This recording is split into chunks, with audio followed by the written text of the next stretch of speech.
আছিস? এই, আমি মাথা মোটা না তুই মাথা মোটা? তুই তো মাথা মোটা। তবে তো গোষ্ঠী মাথা মোটা। কি বললি? আমার 14 গোষ্ঠী মাথা মোটা, তুই মাথা মোটা। বলো কোথায়? মাথা মোটা আমি বলত? বলো তুই। তোর বাড়ির প্রত্যেকটা মানুষ বলো। তুই তার চেয়ে বেশি বলত। আমার থেকে হাজার গুণে বলো তুই। মাথা মোটা কোথাকারে বোকা হাদা। ওই দেখ স্বপন দাস আসছে।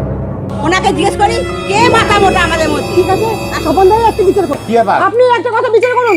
কি? যে কি হয়েছে নাকি? এর বেশি মাথা মোটা না আমার মাথা মোটা? আমাদের দুজনের মধ্যে কে বেশি মাথা মোটা আপনি বলুন। একদম সুন্দরভাবে বিচার করে দেবো যে তোদের দুজনের মধ্যে কে বেশি মাথা মোটা। এই, তুই আমার বাড়ি চিনিস? হ্যাঁ, আপনার বাড়ি চিনি আমি।